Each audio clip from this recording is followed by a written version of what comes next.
Everything. Right up to, but not including, trade secrets. I believe the official title is Senior Labour Negotiator. In practice, I'm a grocery clerk. I relay the union's demands to Wild Pines and return with Wild Pines' counteroffer. And how are the talks going? They're not. That's the problem. The union stopped all negotiations a week ago, after that awful lynching took place.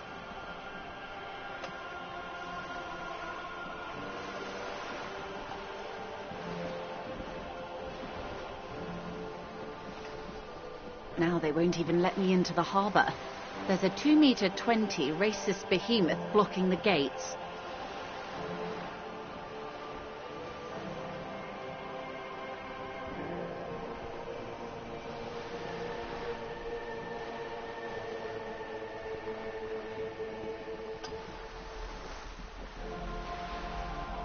Yes, Jean-Luc Measurehead.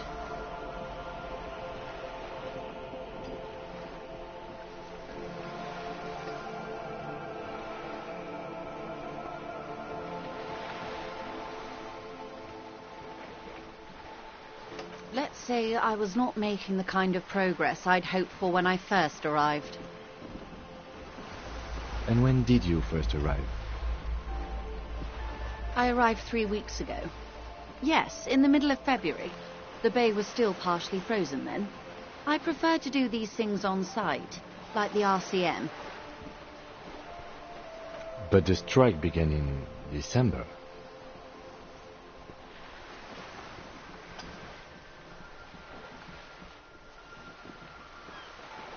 I wasn't the original negotiator here. I took over after Mr. Gaumont hit a wall with Mr. Clare, the union boss. Mr. Clare refused to speak with Gaumont despite concessions he'd granted the union in prior negotiations.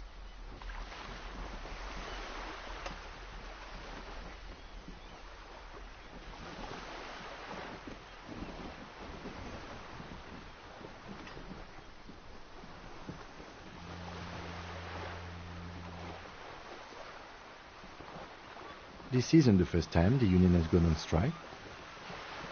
Heavens no. There have been 2 prior strikes. Both times the union won significant concessions, including overtime pay and a medical plan. This time their demands are more, I guess you could say, aggressive.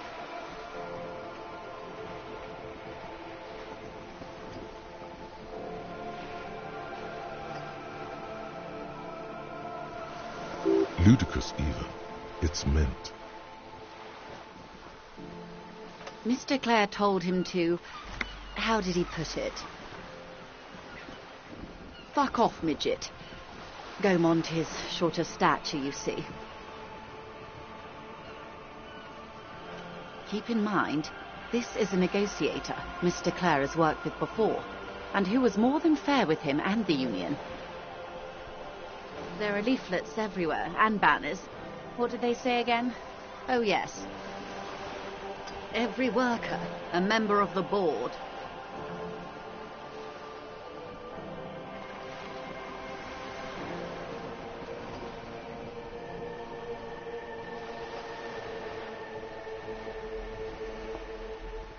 In its defense, another said, demand democracy.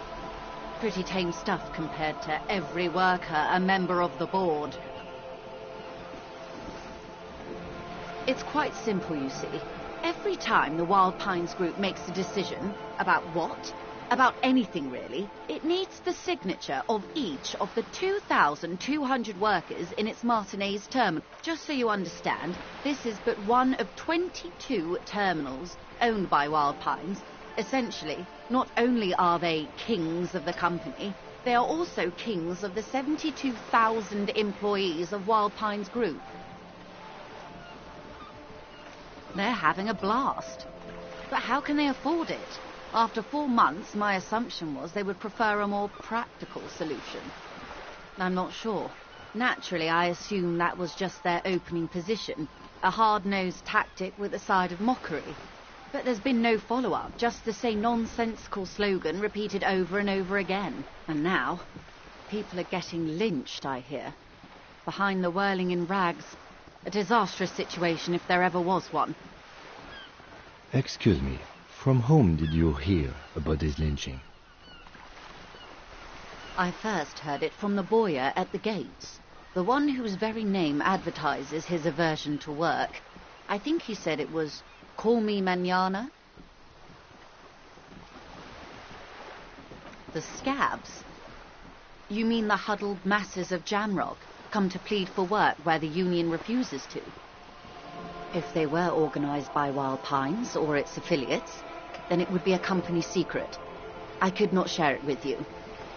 Not right now. It's implied she's open to discussing this matter with you at a later occasion. Everard Clare is a man of the utmost integrity. If you can say one thing about him, it's that he always puts the interests of the workers first. Of course not. Everard is fantastically corrupt. I imagine he has a thick, viscous goo where you and I have blood.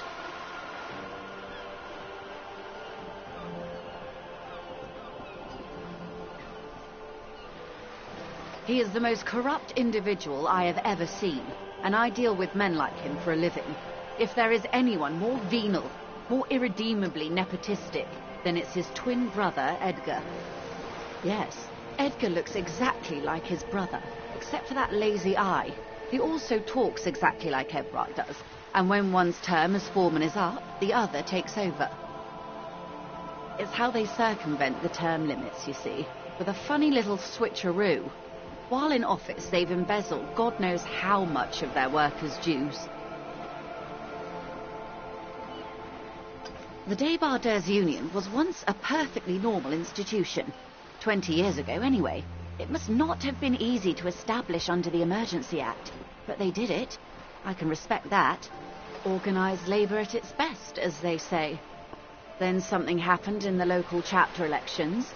The brothers Clare came and transformed it into a... how do you say? A mob. The Débardeurs are a crime syndicate. Sad as it may be, I suspect we'll be forced to cooperate with them. Refreshingly honest, officer. The company has tried appeasing in the past, but I'm afraid our concessions have only emboldened Everard and his brother. And your opinion, Detective, if I may ask? I'm a curious and talkative person, you see. Would you say the Débardeurs Union is...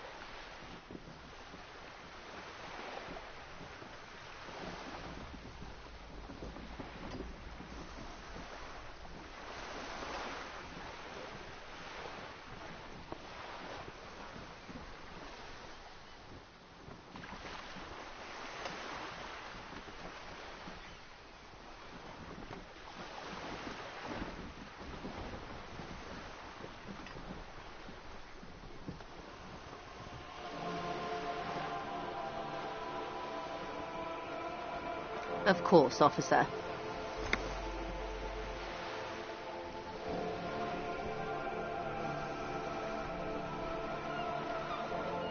I'm glad you asked. There was a woman, the previous forewoman of the Union. She disappeared. Disappeared? Yes. On the last day of the local chapter elections, her daughter phoned in and said she wasn't running anymore, or coming to work. Ever. End of story. Indeed. The company suspects foul play, but there's nothing they could do. It was a union matter. The point of the presentation is, these kinds of things happen around Clare's. Watch out when you're dealing with him. Thank you for your concern, man. We'll be just fine.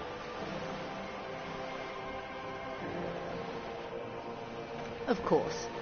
How else can I help? Quite a few things, I'm afraid. The information I'm to share with you includes sensitive trade secrets. For the sake of my employer, I have to ask for your names and badge numbers. Of course, ma'am. We should have introduced ourselves. I am Lieutenant Kitsuragi, from Precinct 57. And this is my colleague from Precinct 41. I'm afraid he doesn't have his badge at the moment. I hope mine will suffice. How curious. Why is that, Detective? Awkwardness washes over the conversation. The woman doesn't like this turn of events. I see. So, are you saying you lost your badge during the course of this episode?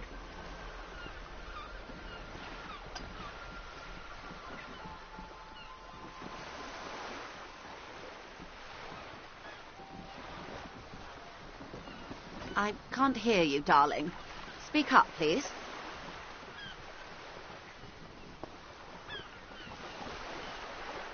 Oh, dear. I suppose this does explain some of the more curious turns in our conversation. As I said, ma'am, his technique may be very unconventional, but he is an officer of the RCM. Of course, I sympathize, but I'm afraid I simply can't share anything more until I've seen that badge. Hang on. She's a professional negotiator. She should be open to some sort of mutually beneficial arrangement. She's a negotiator. Just float a favor at her. Insinuate. I will be frank with you. If I'm going to break protocol, I need to be able to justify it to my superiors. They're going to want to see something very tangible. You're in, but expect her to drive a hard bargain. Reports from inside Terminal B suggest it's a hub for the local drug trade. This is an open secret in Martinez. The Union controls the terminal, so it goes to reason. The company has tried looking into this matter before, to no avail. Perhaps someone with your authority and resources might turn over the right stones.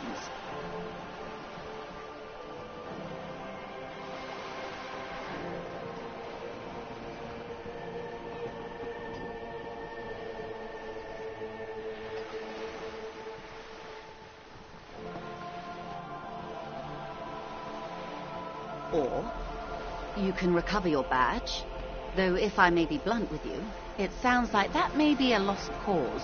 Detective, a word in private before we continue.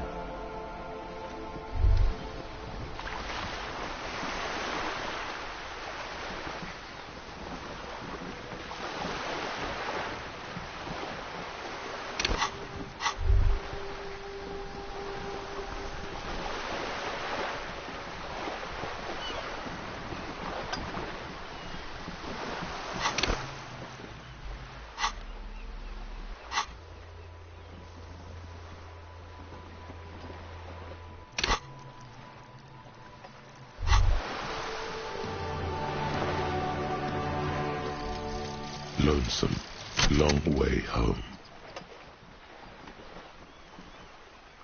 Here we go. Home awaits. Walk past Station 41 and through the market, past the Boogie Street spearhead to the other side of the lake, the frozen eye at the center of the district. Then past the video rental store on the corner. There, at the end of a street lined with pine trees, a small house no larger than a matchbox.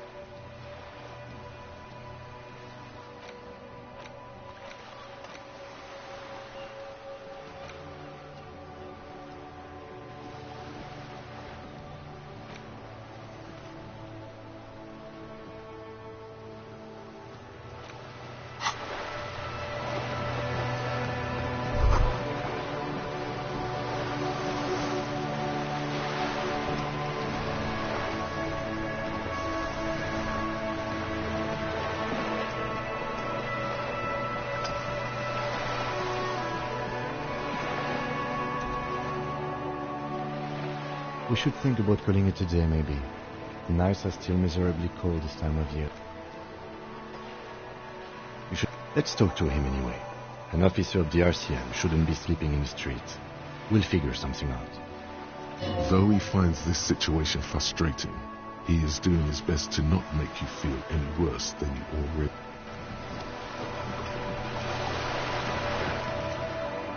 This is not going quite as I hoped it would, Detective.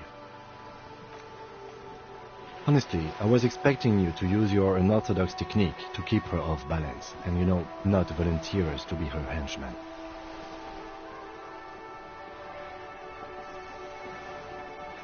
This woman is running circles around us. She might have known about your misplaced badge all along, or she's simply an adept improviser. Either way, He doesn't let it show, but there is a limit to how much the consequences of your unprofessional behavior can cost the investigation.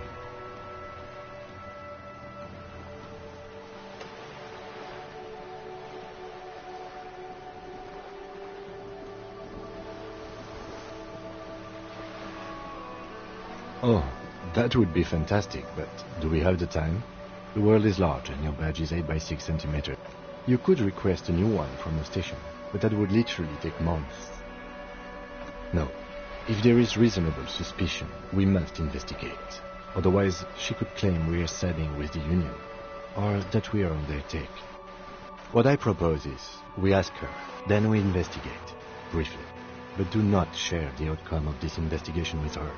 We tell her it's done and demand for her information on the lynching. It would not hurt if you tried more in the future, yes.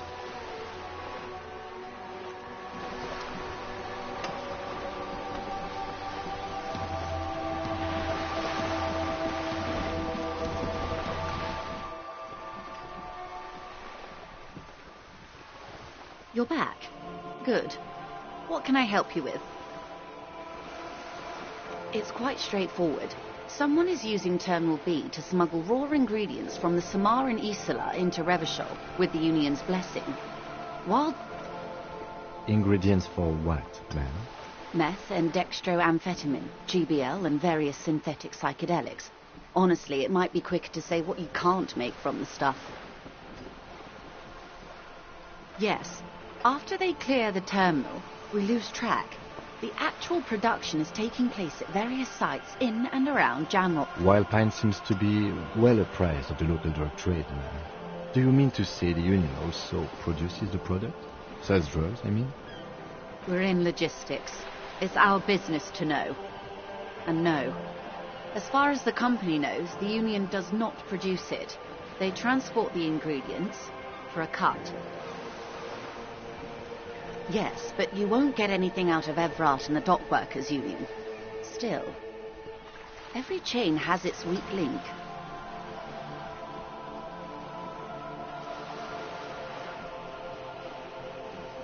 The lorries. Someone needs to move the ingredients from the harbour into the city. Once they reach Jamrock, they're distributed to a network of local manufacturers, well beyond our grasp. But in transit, they are vulnerable. Perhaps you've noticed that a number of lorries are tangled in a traffic jam at the roundabout just now. Interview the drivers who are still hanging about. One of them might be waiting for a crucial shipment. I'll be explicit. If you find this driver, I will share company secrets with you.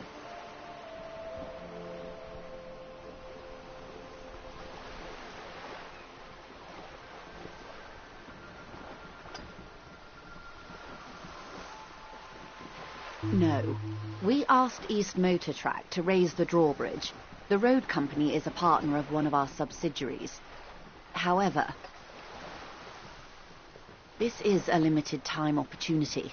Once the complaint has been processed by the Trade Committee, they'll have no choice but to lower the drawbridge, and the operation will continue.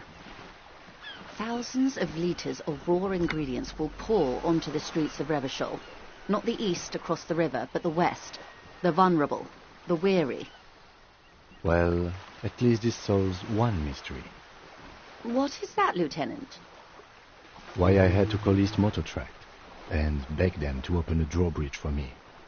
I'd wondered since I first drove in, on my motor carriage. I am sorry for the inconvenience, Lieutenant Kisaragi, but we need them trapped here. This is a unique opportunity. I'm sure you understand.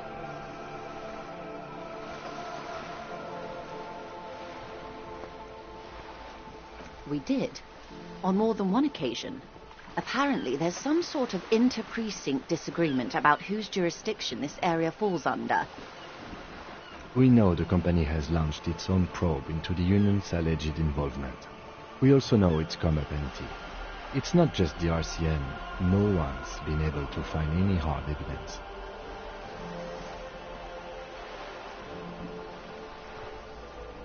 Well, here's your chance, officers.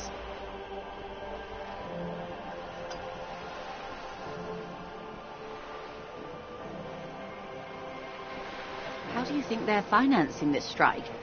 There are thousands of unpaid dock workers going strong for the 4th month straight.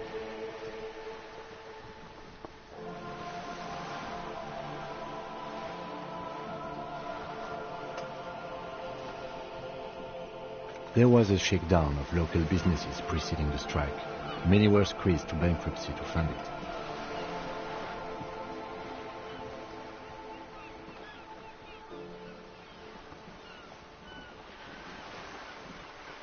With all due respect to these desert cacti, the contents of a few cash registers cannot provide for 2,000 men. The local businesses can scarcely provide for themselves. Precisely. Smuggled out of that very gate at night, most likely, then loaded onto lorries and driven to Jamrock. You simply need to find one driver who will open up to you. It sounds like she tried looking into it herself, though she's clearly not the type your typical lorryman would confide in. Yes?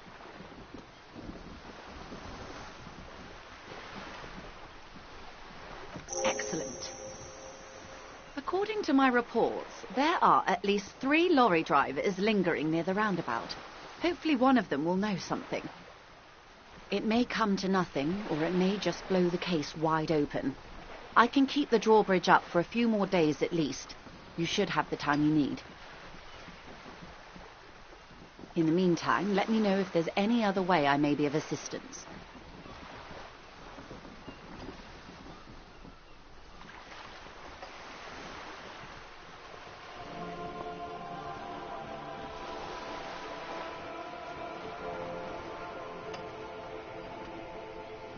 That's the man who was killed. I'm afraid this is a discussion for once we've cleared the lynching question.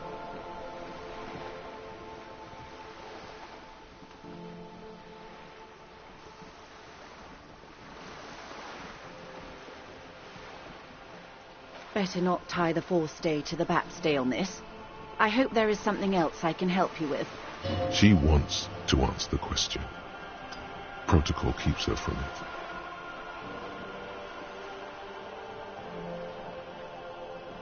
This reality. Yes, reality is your side case.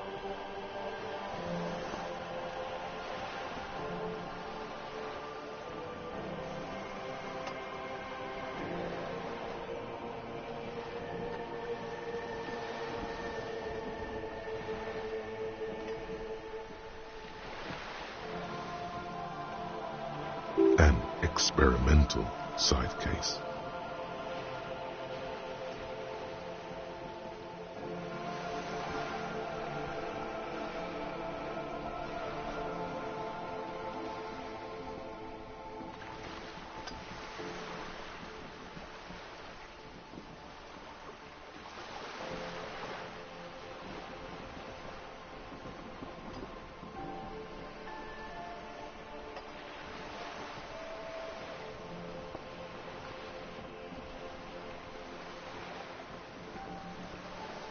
Ah, yes, the episode. Sounds like an acute case of... Don't be phased, madame. He functions perfectly well. He only needs a low-down. We may be here a while then. Ask away, officer. I'll help however I can.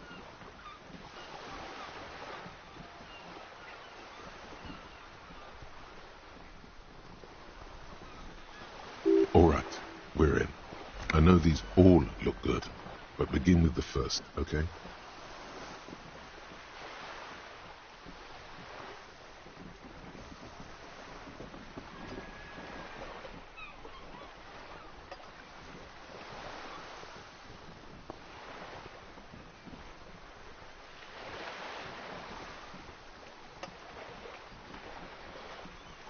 We're in Martinez, baby.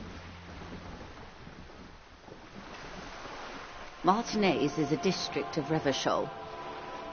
A very small district tucked away near the industrial harbour, north of the 881 and Jamrock.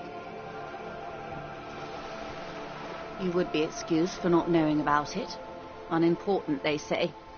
Forgotten, even. Shelled to smithereens during the Revolution. It has its charms, just not this time of year.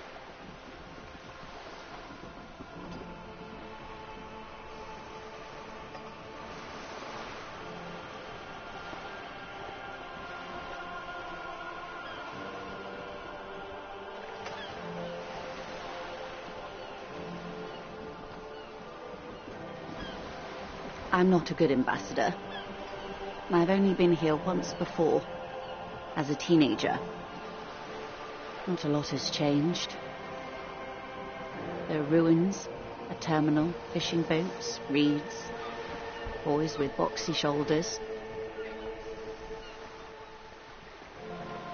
As I told you, Martinez used to be a province, a workers' resort before the city swallowed it and the artillery did its part. Now the reeds are the real star of the show here. The further down the coast, the wilder it gets.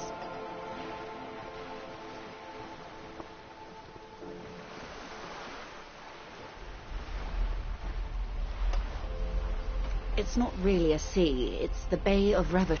Yes, we're on an island in an ocean. The world's... Known to the early Revacholians as Les Immensités Bleues, the Blue Immensities. Vast, lukewarm and unknowable, flowing in and out of sight. Caillou, as you already know. Imagine a pebble. A smoothed-over pebble amidst a great blue sea, misshapen, cracked. The cracks are the river Esperance. We're in the delta of this river, on the 6th branch, the Martinez distributary. It is clear this pebble is of enormous value to her, and to humanity at large. Revachol? Revachol is what you call a city. The great kind. As if it's self-explanatory, beyond patriotism, a fact. History detective. They built this city to resolve history. Our part in the nations of the Occident, or migrant workers from Seminine and Ile Marat, depending on your creed. In the DeLorean century, 380 years ago.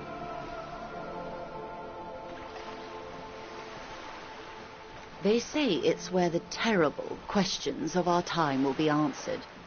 The tensions are highest, the fault lines deepest. By that I mean conflicts. Ideological. We are standing on a fertile, self-sufficient island able to sustain up to 200 million people in the middle of the Insulindic Ocean, the world's connective tissue. It's where the money is. Oh, we're quite a way off. About 22 kilometers from the center of the world. That soldering iron is the Bank of the World building. The bottom floors are Insiacom. Coalition government, Insulindian Mission Command. Silence. She lowers her hand. The water, the light. It's as there is no recognition. Only the immensity of the sea and the cold radiating from it. We are where we are. I have no truer answer to give, unfortunately. This is one thought you need to complete. Where are you? Was there something else you wanted to know? I remember something about a lowdown. This has been informative. Thank you, ma'am. I'm sure my memory-impaired partner has many more questions to ask, about even more fundamental aspects of reality. Might I suggest not asking them all right now? Messier will be here later too, and tomorrow. Isn't that true, ma'am?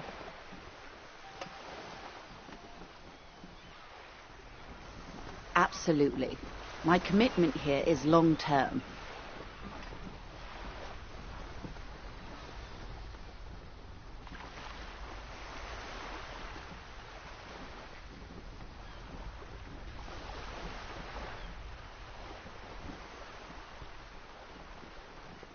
It's better not to eat all your candy at once.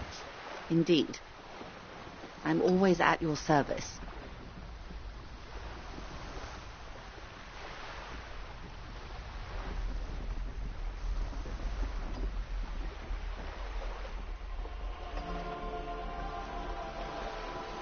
Glad to have been of assistance. The little that I know.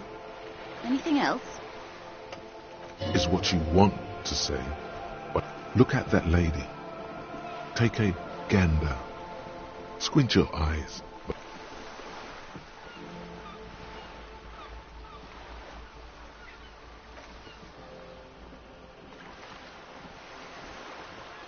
These are the kind eyes of the rich man that seem to say everything is possible.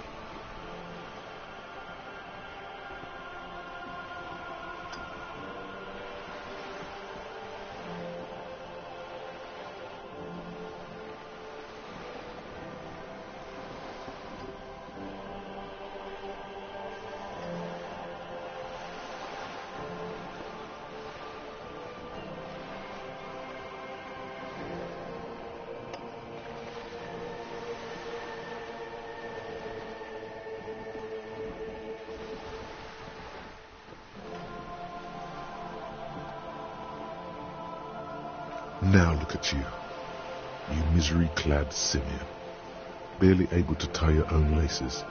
Your armpits are laced. A scythe of booze precedes you. Your hair sticks to your forehead, and your underwear feels uncomfortable.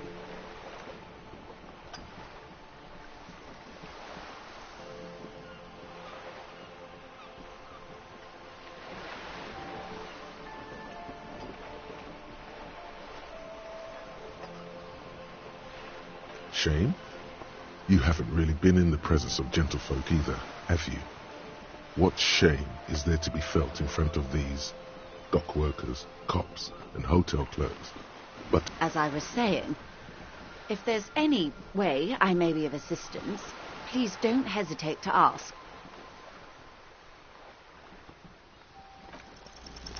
voila, you're doing it.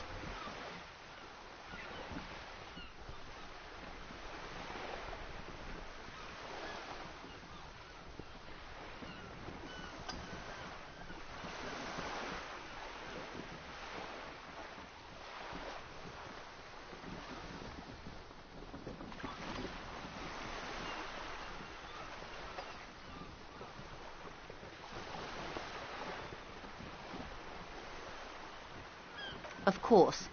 How much do you need? She's surprisingly nonchalant about this. Could it be that she somehow knows more about your predicament than she's letting on?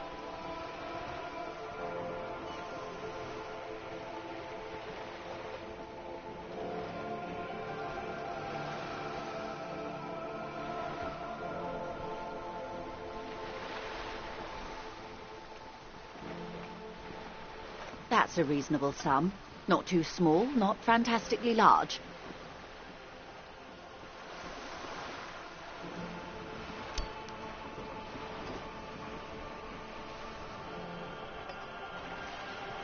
Whoa, whoa! Did you see how easy that was? Ask her for more. Toot toot, train to Moneytown.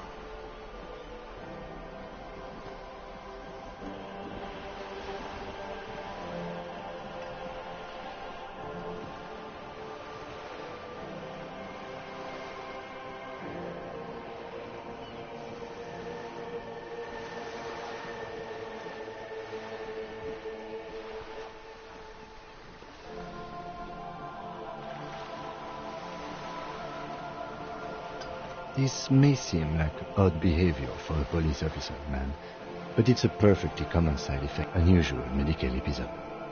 It's all right, Lieutenant. I really did bring as little cash with me as possible to avoid attention. So here you are. The last bit of filthy lucre I can share. So, I hope I didn't just bribe you, officer. It may not be technically illegal under the Emergency Act, but still.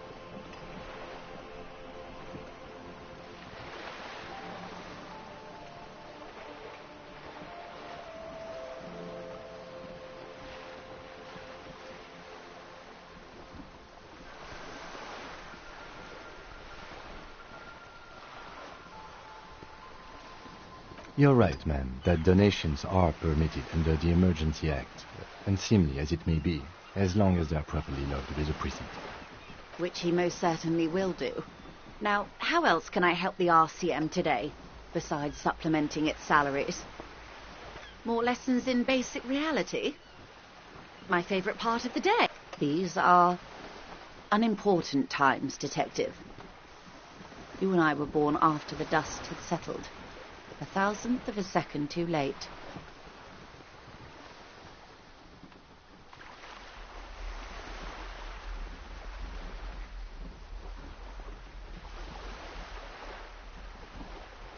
For the big time.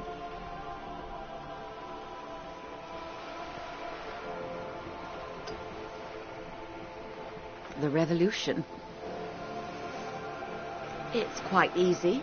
Every 100 years or so, our species gets together to decide what's next, who gets shot in the head, and who gets the mineral rights. It's a real kerfuffle.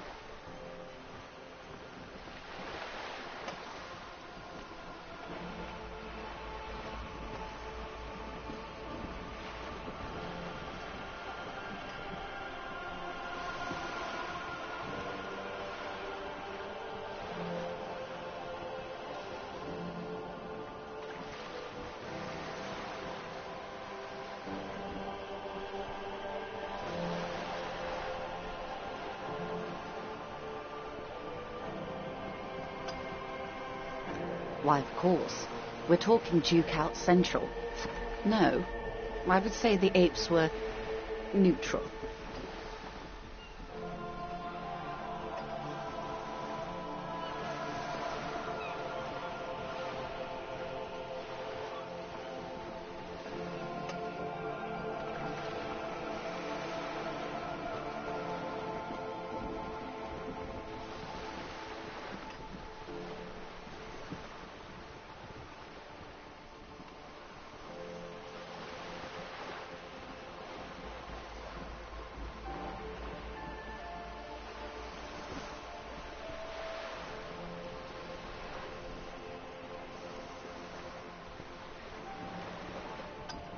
On the other hand,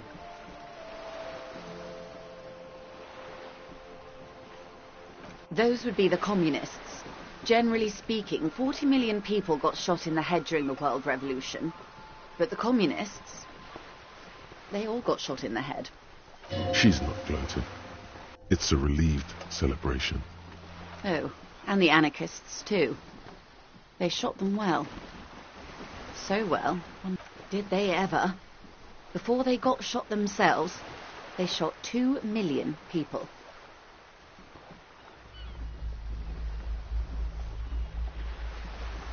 Yes, the Red Deluge. The Insulindian Deluge, they call it. Oh, lots of people. Even the king got shot in the head, or thrown beneath a horse, or drowned. Accounts differ. It was unceremonious. Just as well, he wasn't actually the king. Just the king's nephew. The real king abdicated and lived out a long and productive life as a venture capitalist in Grad.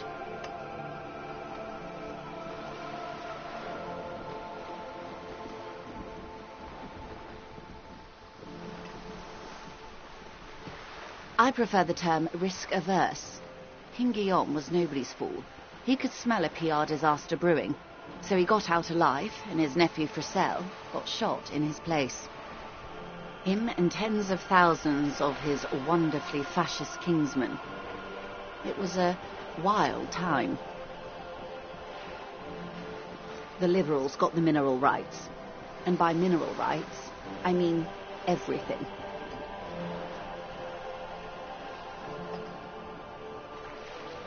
Liberals are usually middle-class people, Detective. or the remaining gentry, the beneficiaries of the pre-revolutionary arrangement. Some were rich enough to stay with the constitution, with monarchy. Big mistake. Others bet on the revolution. They were called the ultras, or ultra-liberals. They fared well.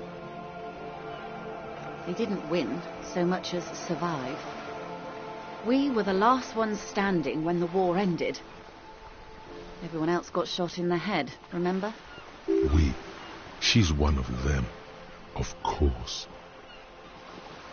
To foreign intervention. The coalition. Those people really took the mineral rights.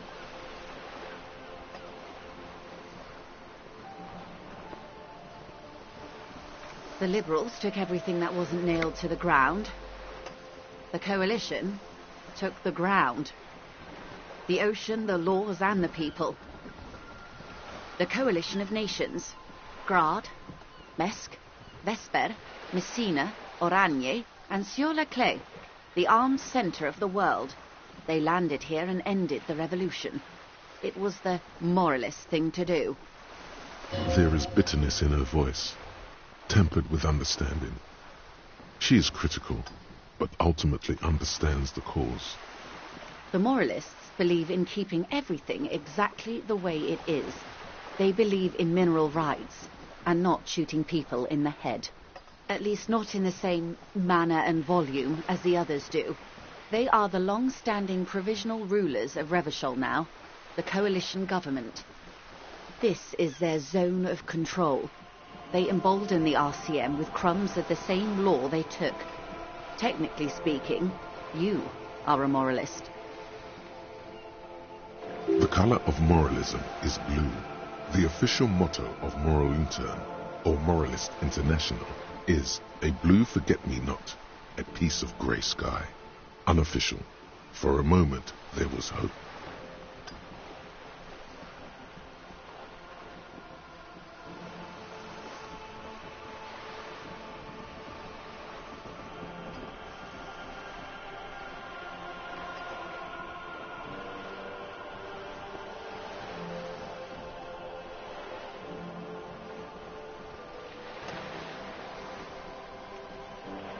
Of course. Not easy to be moderate about head shooting in your line of work.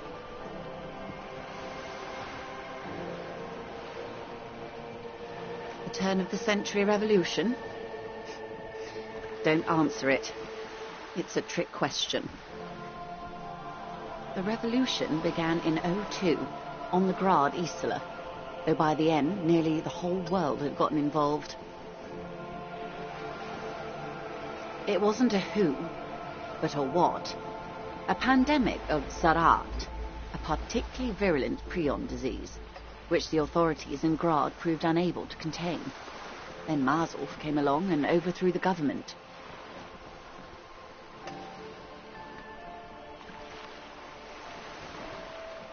It made people overthrow their governments. Of course not. It was a highly infectious microorganism that destroyed brain tissue. The actual causes of the revolution were material.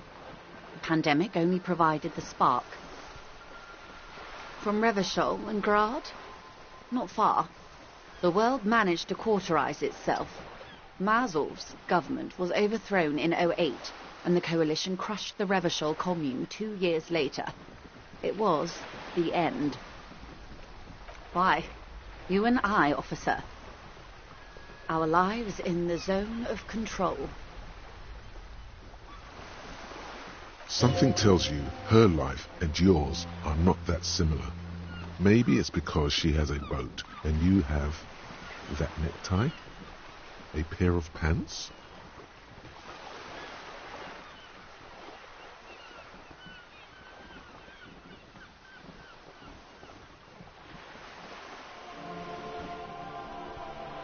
A city-state divided into free market zones under the everlasting interregnum of the coalition of nations, and you, of course, the citizens' militia.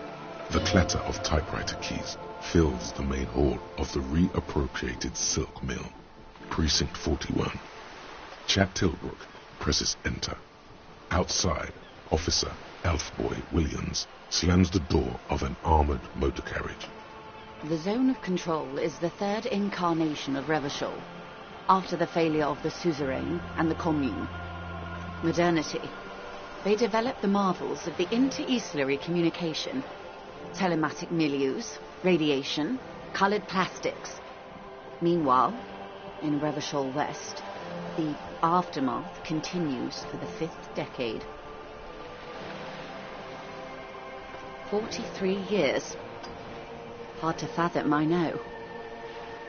The 20s saw a decade of urban war, west of the river level, offshore platforms in flames. Still, it's regarded as an improvement on what came before. 08 to 19 was simply hell.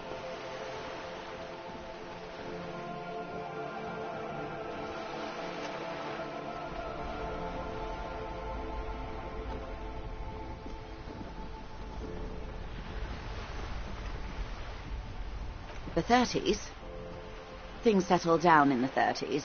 Revachol East transformed itself into the world's largest tax haven, with the international community's blessing. For the first time in a long time, it seemed like things were going somewhere.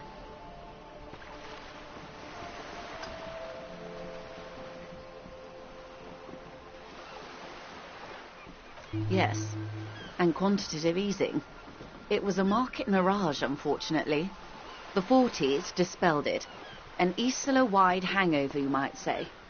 So, here we are. Welcome to reality, baby. From the looks of it, the 50s haven't been much better for the Zone of Control. You can see it in her eyes. Days slipping away. I've no right to be dissatisfied. This shirt is Barbara Muscova, this raincoat is impervious to rain and is guaranteed for 100 years. My daughters will wear it. No, it's just... we could have had so much more. Every one of us. If only we played it right. Good question. What would you have done differently? No, her first.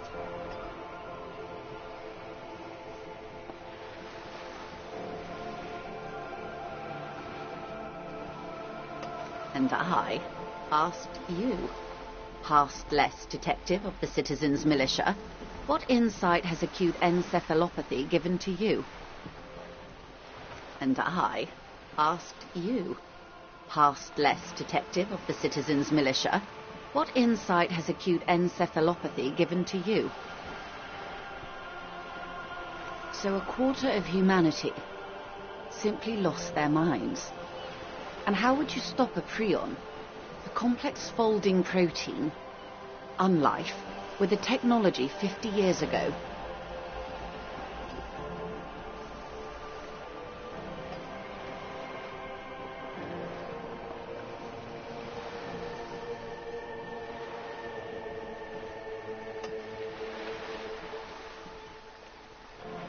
Good hygiene.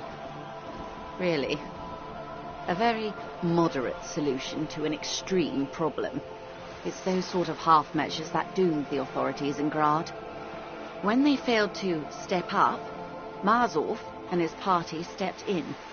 In this particular case, maybe a more robust state response might have been appropriate. Opinions expressed here do not reflect the official position of the RCM. And what is your official position, Lieutenant? There is curiosity there that goes unnoticed. Kim takes a step back, absent-mindedly. My position, ma'am? My parents got ripped to shreds in the revolution. I would have gone the same way. I was saved by being 2 years old. That's my position. The abattoir.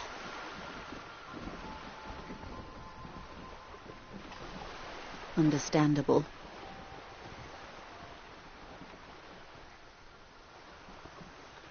Good question. No, her first.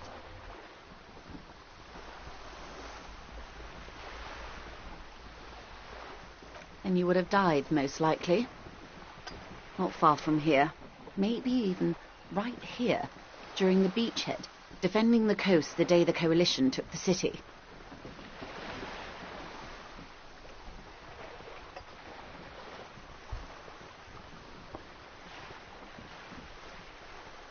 then you would have died fighting against them. Long before the beachhead, our time is a shadow cast by that day. They are what they are. Who knows? An afterbloom may yet come. Anyway, enough sentiment. Not so fast. Who is she in all this? Ask her who she is. She owes you an answer.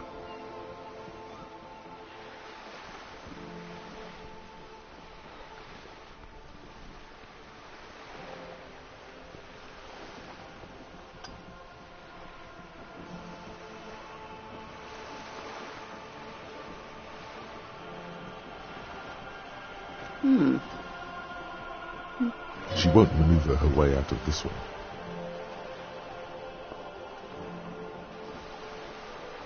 I am the vilest of the vile. A traitor, a devourer of nations and infants. I am an ultra.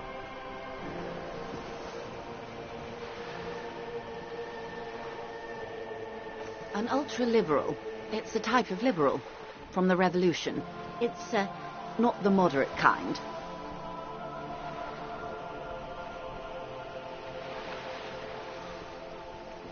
Haven't you heard?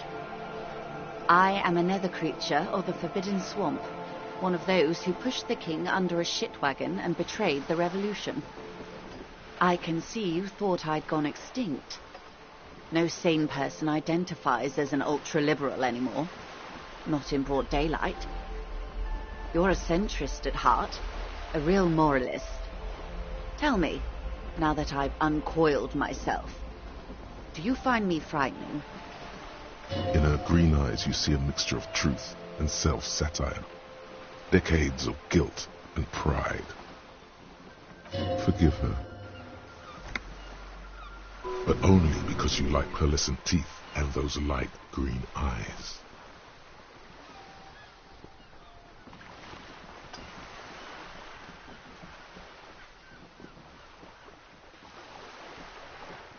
A devil, who being of great charm and guile, sneaketh into the homes of the godly. I hope so. I hope we are able to continue as friends, despite my scaly bulk, and the insanity, bloodshed, and transfer of wealth that took place here. It was not the plan all along. When the dust settled, the liberals were the only ones left to clean up the mess. By virtue of their survival, they were handed enormous power to shape the future. This was all our last generation managed.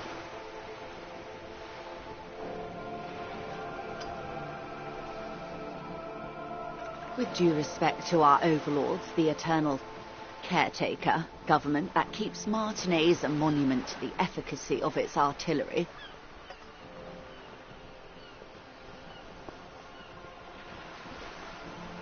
I would not have relinquished sovereignty to the Coalition. Not here in Martinez, and not in the Stella Maris or Delta beachheads either, if not for my own sake.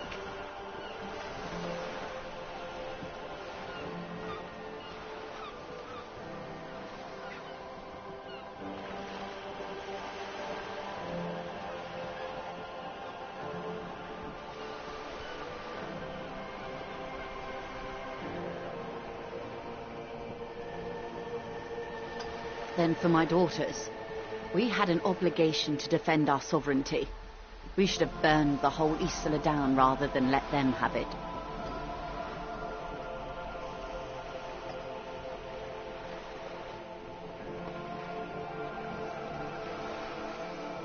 Dark orange flames reflect in her green eyes. An oil fire on the ocean. Perhaps. My intellectual vanity will be my undoing. Yes, I suppose I am. But I wouldn't be a patriot anywhere but here.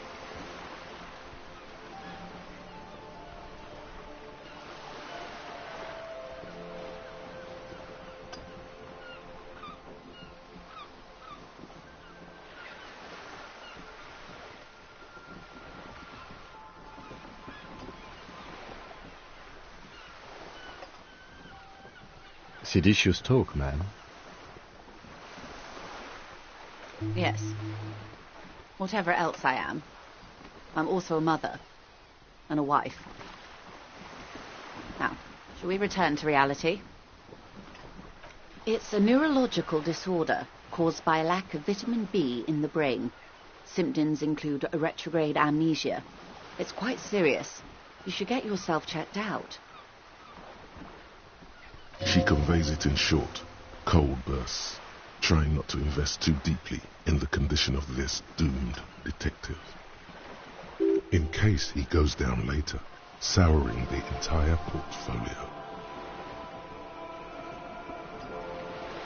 Well, it's either bariatric surgery or long-term alcohol use.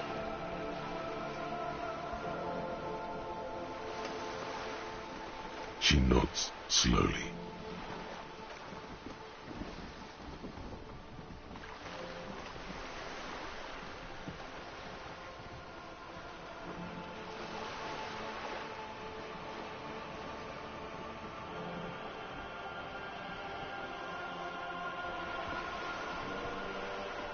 A bird? A sphenicid? A flightless bird of the polar regions? Some sort of krill hunter? No, wait. You're an ancient ruin. A symbol of hubris and decay. Half submerged in some salty sea. Of course you're not, my dear. I'm just terrible at guessing games. Ah! This is the pier of Rue de Saint-Ghislaine, 33A, where the tenants have been kind enough to rent me a slot.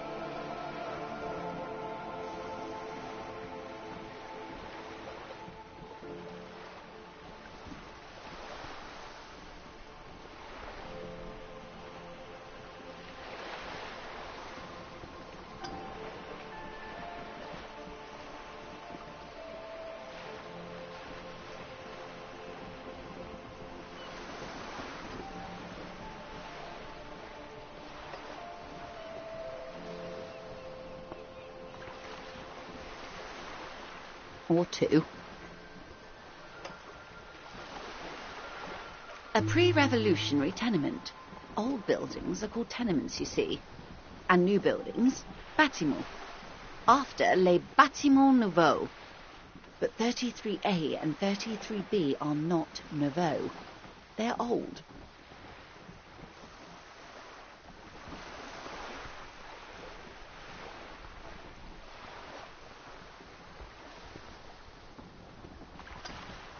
This one used to be 8 to 10 stories tall, a real high-rise by the standards of the last century. Built to mirror the skyscrapers across the bay in the Delta. That was before the war, of course.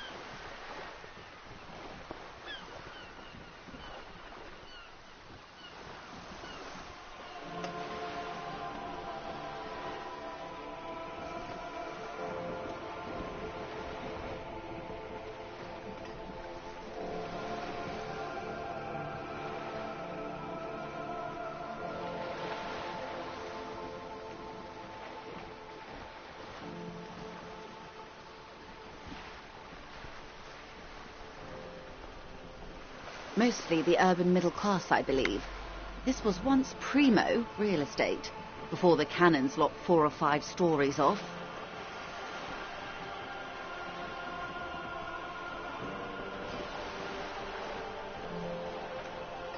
Splat, splat.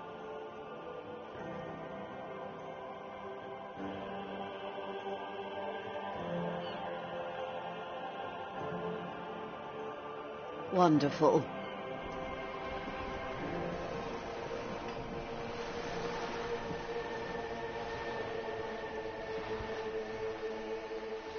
The girl in the old lady rags.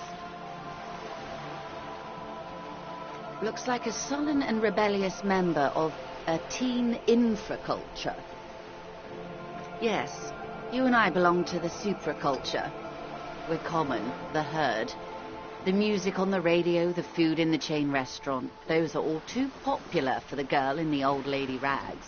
She prefers a fantasy world, An infraculture with its own dress code and vernacular.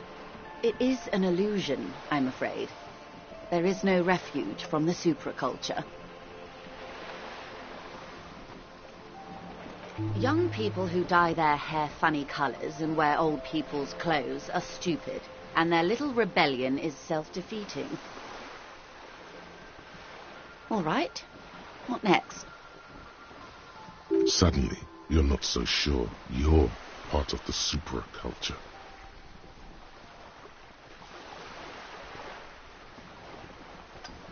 And what would that be?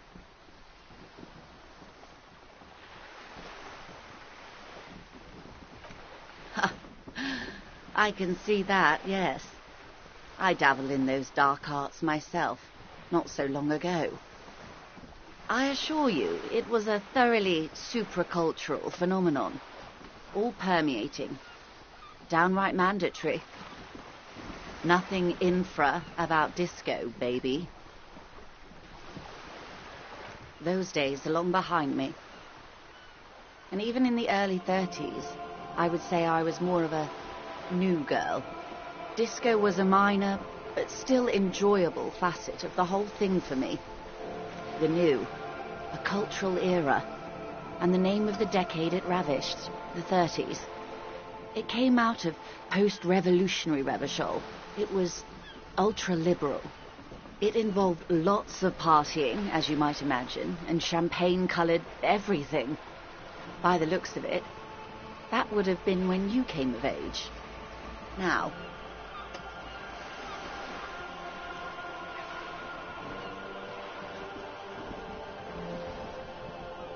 wasn't it Guillaume Le Million who said, if you can remember the new, you weren't there? Ah, yes. This is not very central to reality, is it? I can't be 100% sure, but I believe he died due to complications from venereal disease. All of them. I'm afraid no. But then again, one can't be entirely sure. It's all part of his mystique. Ask someone else and you may get a more champagne-coloured take. Anyway, what other basic facets of reality should we discuss? It remains a mystery what you mean by this something close. This isn't about you. It's about reality.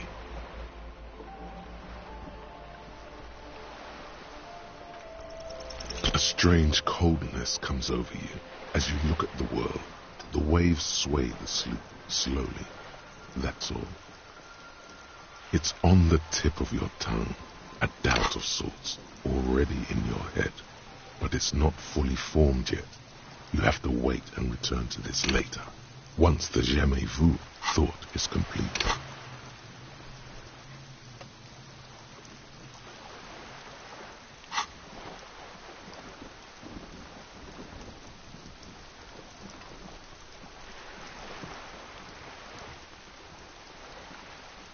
Glad to have been of assistance.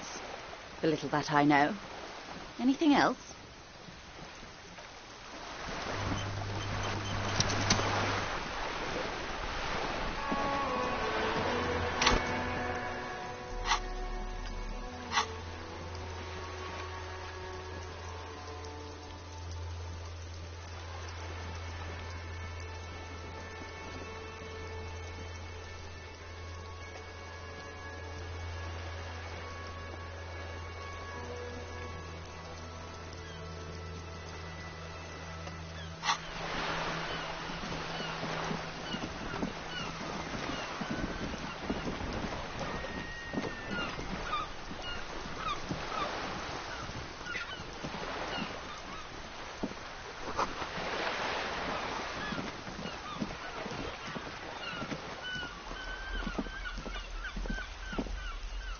The streets will flow red once more, a great torrent rushing down Rue de Espérance. You wait and see. The streets will not flow red with anything. Who are you? I'm Cindy the fucking Skull. What else do you want to know? Date of birth, blood type, the last time I was tested for Hep C.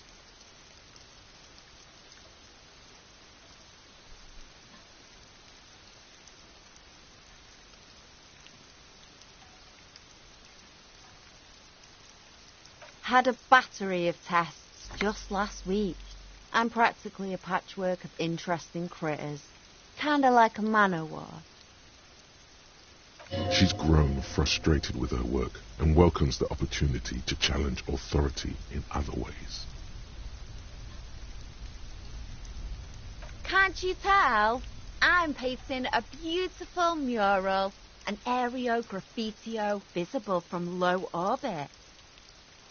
I haven't really started it yet. I'm waiting for the right words. Have you ever tried your hand at graffitio? When faced with a blank wall, most people write unimaginative stuff, like pigs go home and Mono is here. We rarely see pigs round here, though. Just union cabs. And my name's not Mona, so...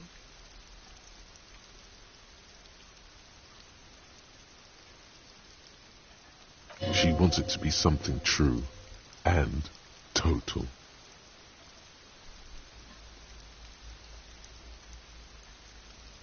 This place is severely lacking in havoc. Not even the occasional trash can fire to bring... I thought I'd mix it up, you know. Summon the forces of crime and social chaos. With a... Yeah?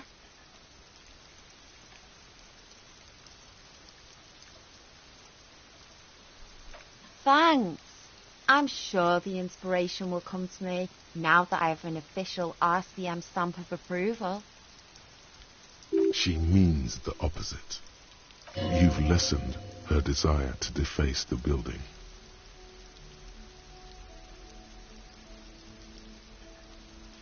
She turns her head to face the coast and nods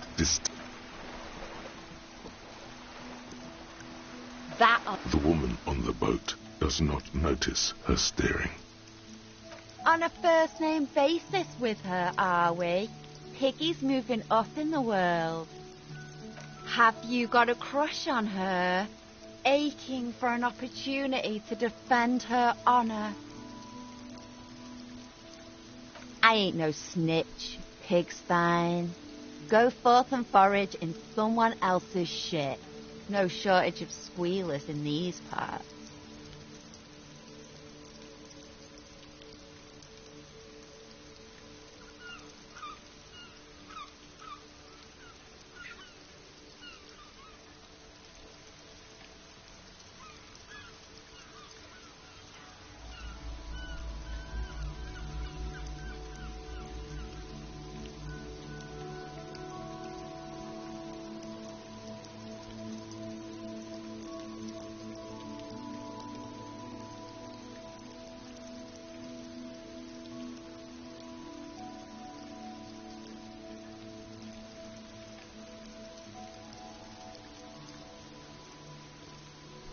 Actually, there is a shortage of people who talk to us in a normal, calm, informative manner.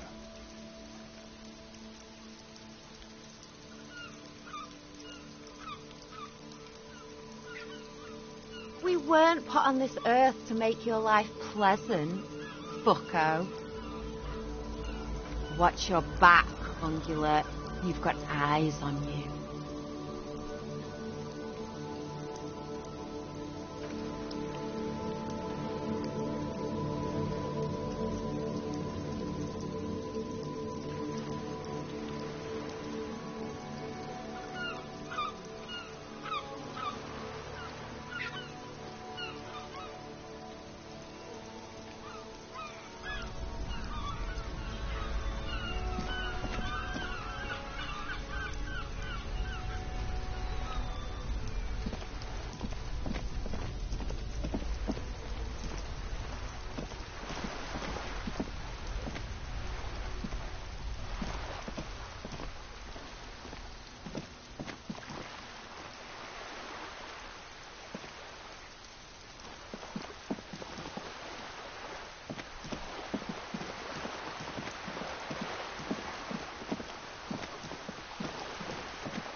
fucking clever with me, pig. You think you're so clever.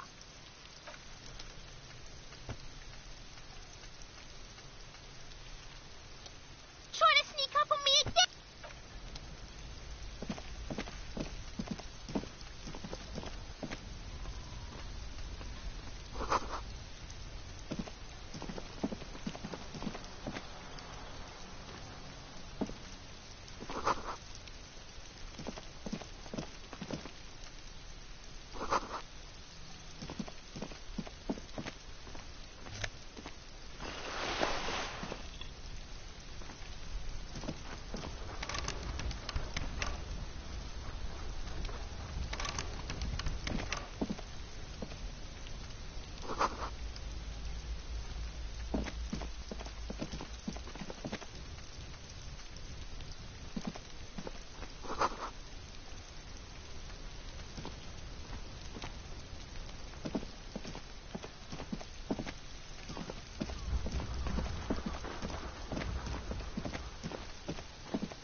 Can I help you?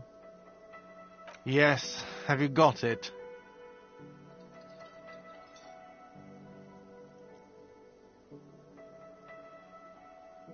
Does that arrangement include you paying me what we already agreed you owe me?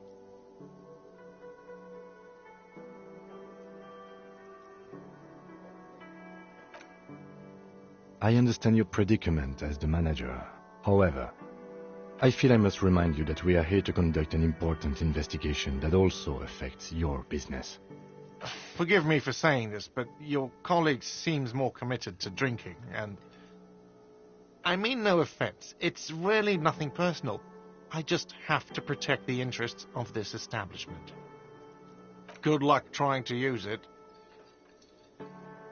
All the locks have an electronic component. They have to be unlocked down here with a master key before your guest key will open the lock. Not until you bring me the money. Okay. I might have something in my motor carriage we can use when you're done here.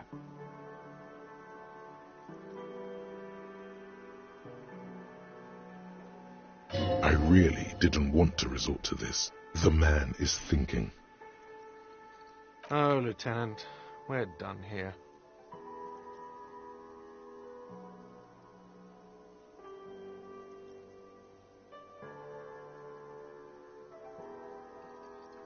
Yes, have you got it? Well?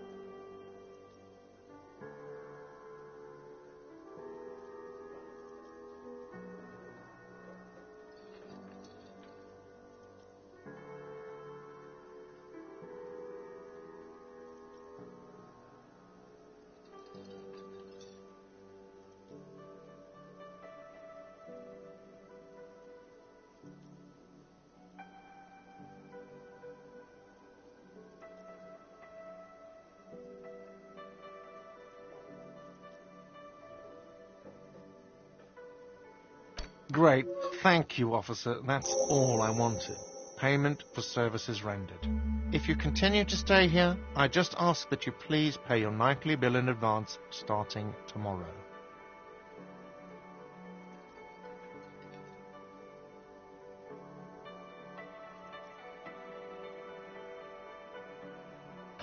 He's not sorry about his behavior for your sake.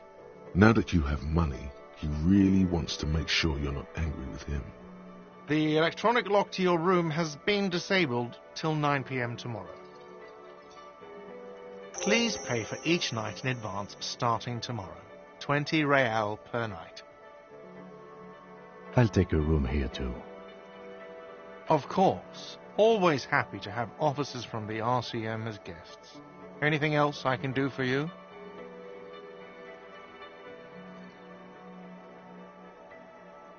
How strange.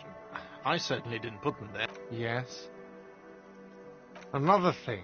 Great. I love those. Yes.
You see a heavy steel door with a prompt. You immediately feel drawn to the color.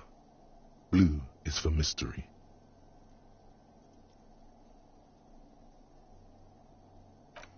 You do? It's a door in the back of the kitchen. Why do you care where it leads?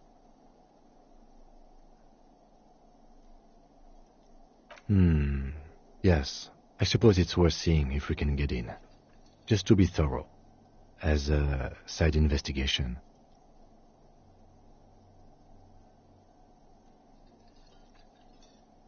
Gart is the person to ask about this. The cafeteria manager.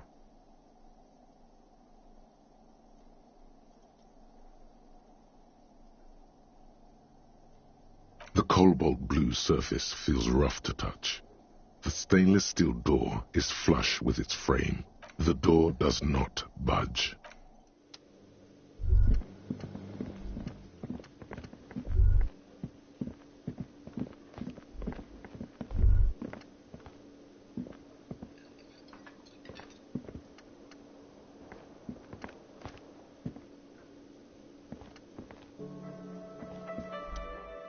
Can I help you? How strange. I certainly didn't put them there. Yes. Another thing. Great. I love those. Oh, yes, that door, sure. There's nothing mysterious about it. It's just a door. No, I don't have a key. I don't know how to get there. And I don't care either. It's not like I've been wondering about it for 10 years. It's just a frick warehouse, probably. Or some boring storage space with a bunch of old junk and dust. Junk and dust. Nope, no idea. Don't want to either. Yes?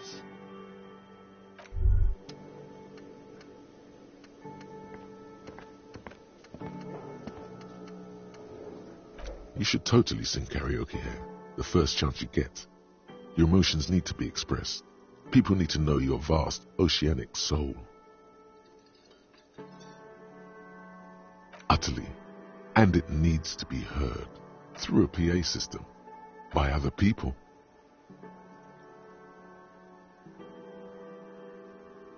Who is mistakenly identified as a cop for his prominent jawline? Yes, sounds likely. You should probably go on stage and pose for a moment when you're done with this thought. See, you have not yet stumbled on the right lamentation, but it's out there. It'll come to you. You will wreak havoc with it. Don't worry.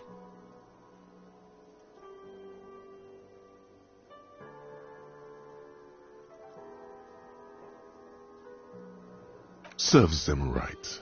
Wipe that smirk off their face with your sad, tragic song. Who's laughing now? No one. You have to find something tragic to sing first, though.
You pick over what's left of your frontal cortex, but no compelling explanations emerge.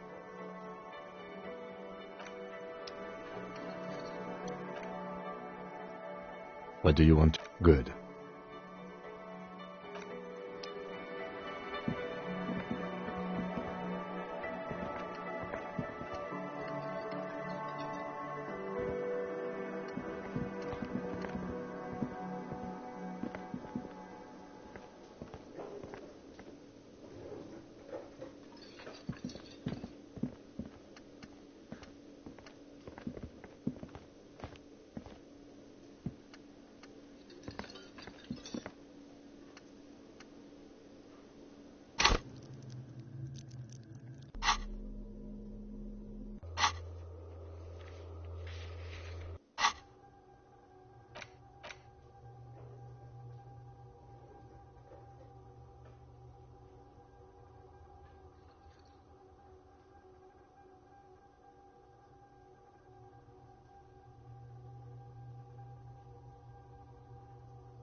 door is closed. This door can only be opened with a key or from the inside.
Inside, you see a set of steering levers, a radio microphone, a pull-out toolbox. All right. Ready? I turn, you press start. It's next to the preheater. He's downplaying his excitement. The lieutenant is more. The dashboard lights up with orange glow. The rails beneath the page jumps, and the engine of the complete. The lights unfold with a little click, casting electrical light onto the ground before the vehicle. There you go. I'll turn them off from the remote once you're done. We just need to stand in front of the machine. A metallic drawer, the pull-out toolbox, slides back into its nest. Preheater gauge casts a warm glow on the steering levers and the radio on its hook.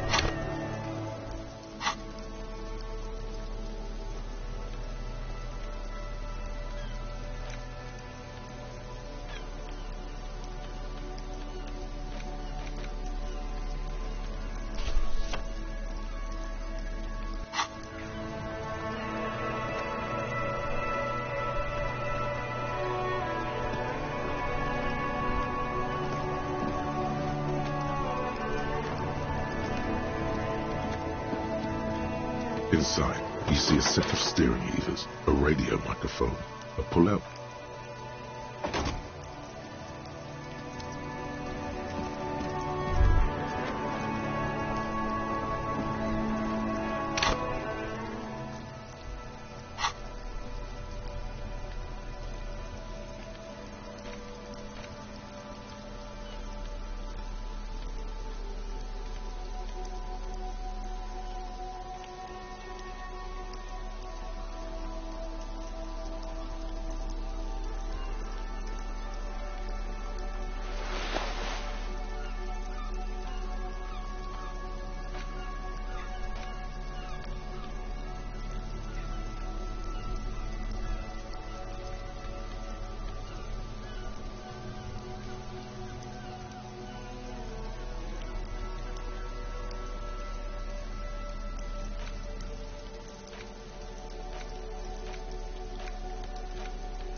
It's the ledger you found in the trash. A cabbage of papers hanging from the board, with the permeables drawn.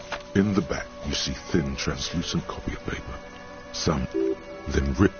3. You don't have to be an intellectual giant to do. The rest of the stinking cellulose is much worse for wear. Being sandwiched between the board and the rest of the paperwork must have arson, petty theft, spousal abuse. You don't exactly close them so much as distance yourself from the... It takes about half an hour to piece one together. Using the system not much has changed in the meanwhile. Without resistance or sound, the two panels move against each other. 2 octopuses are smiling, reaching their tentacles toward each other in the colored pencil drawings. The tickets permit. The words just crossed your mind somehow. Who do you think? It's slightly, ever so slightly, difficult to... Your hand shakes. You're flushed with adrenaline. The acidic stench of rotting food is rubbed off. An aluminium block runs the width. The surface is interrupted by a silvery sticker. It's rectangular. What? That thing. It's a halogen watermark. We use it for adding information to RCM. Any capable light with the right wavelength. All RCM vehicles have headlights designed to... This means you can read the watermarks if you just turn the lights on. This means you can... Okay. While a bunch of sodden papers sag from the clipboard in your hand, it's a sorry sight.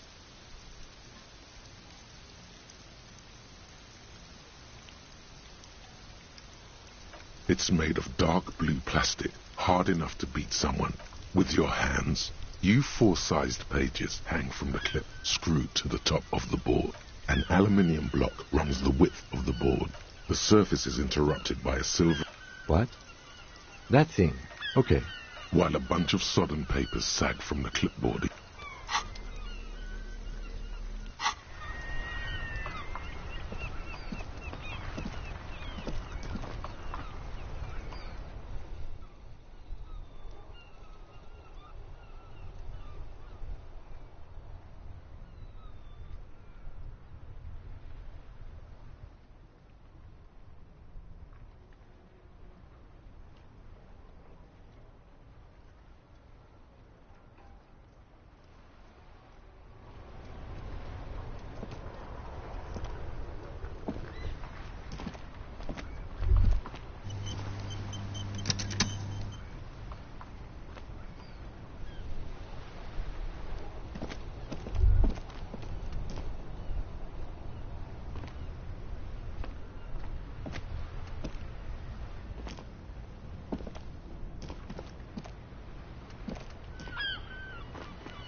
As you hold your ledger's clip under the headlamp, an iridescent hologram appears.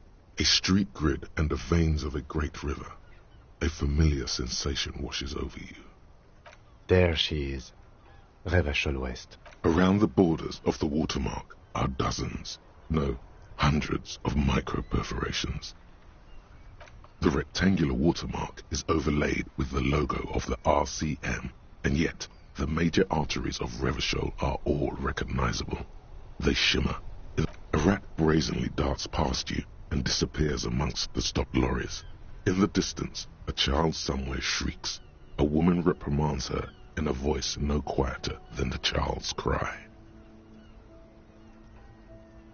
Ah, Martinez.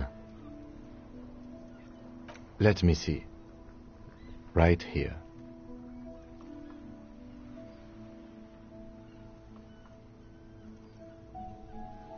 No, it does not. The rectangular watermark is... Let me see. Right here. It has its problems. The rectangular watermark... Let me see. Right here. Oh, yes. Coal City. Le Royaume. The burnt-out quarter. There are many of them, and they are divided into 3 separate rows. The first row has 18 dots. Not bad for what? You don't even know what it means yet. The next is the longest. It runs all the way around the border, and then some. There are so many, it's hard to count. More than 150, at least. Maybe even 200.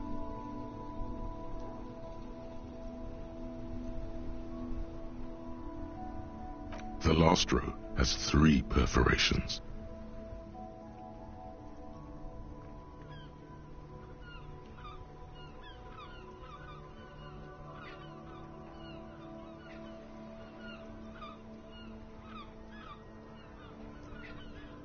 That's it.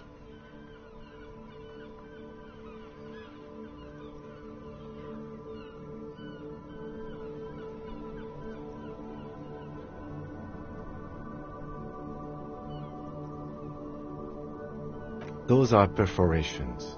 They represent your record as an officer of the RCM. They are your statistics, as it were. I should have guessed you'd keep a record. Officers often do. Let's take a look. Alpha male officers who are proud of their numbers often do. It's meant. The first row represents your years of service. 18 years. Okay, not bad at all. What did you do before you volunteered?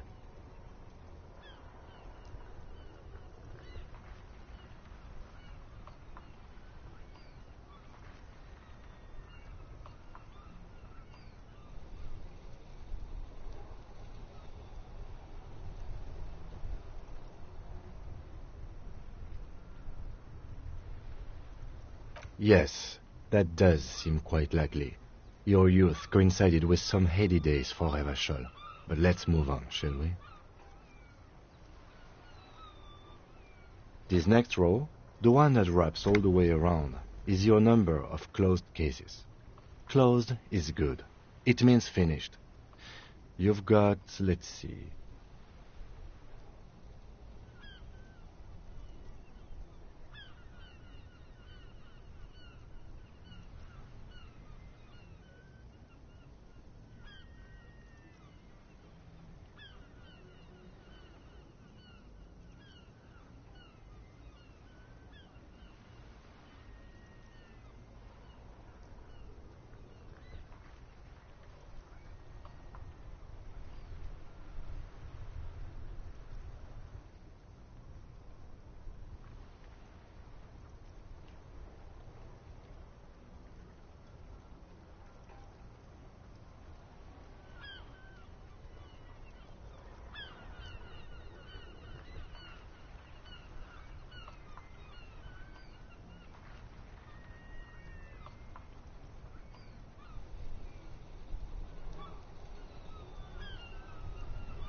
Wow, more than 200.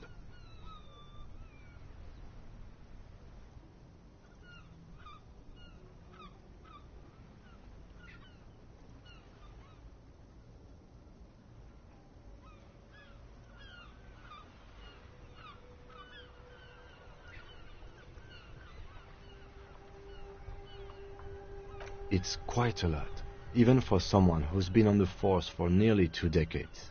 Usually, clearing more than 10 cases a year puts you in the 90th percentile of all RCM officers. Call it what you want. You are a valuable member of your precinct. Now, let's look at the last row. Right. Those are your confirmed kills. You've got precisely 3 perforations there.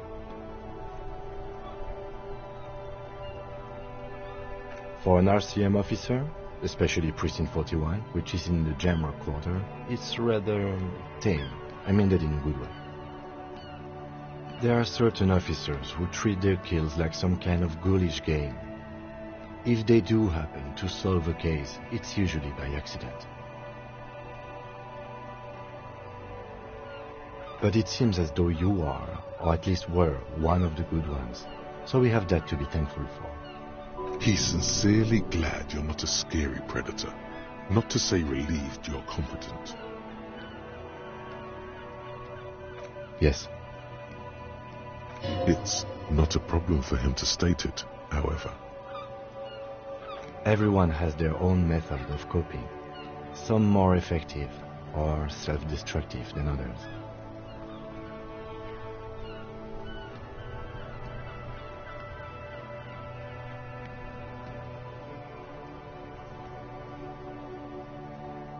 Personally, I find it helps to keep up a few hobbies.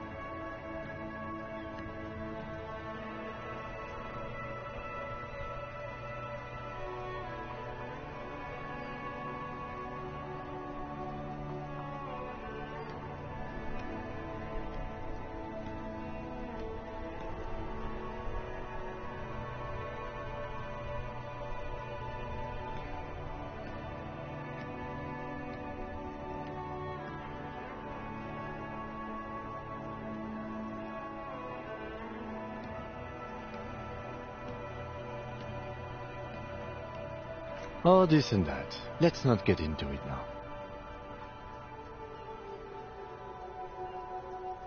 Why not gardening? You've already got the gloves. It's meant in earnest. Please don't mistake it for a jab.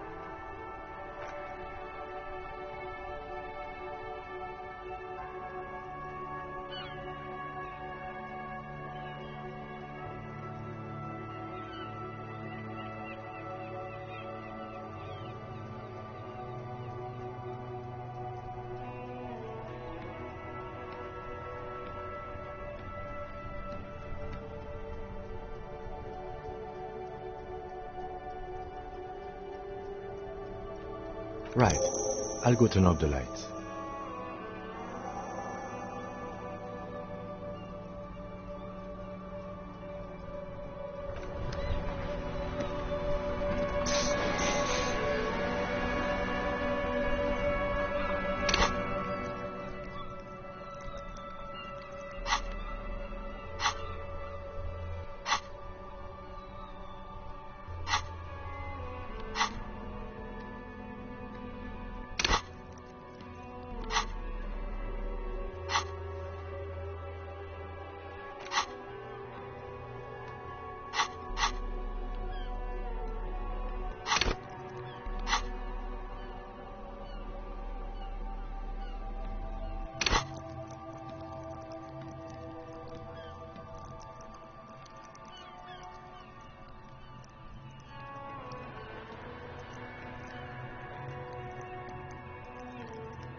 door is closed.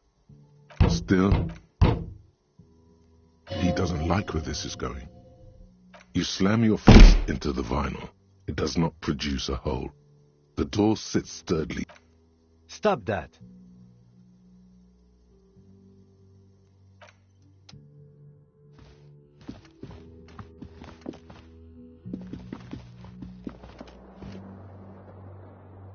This is the door to the room you redecorated. Just a moment. We should talk about our progress on the investigation. Let's go out to the balcony.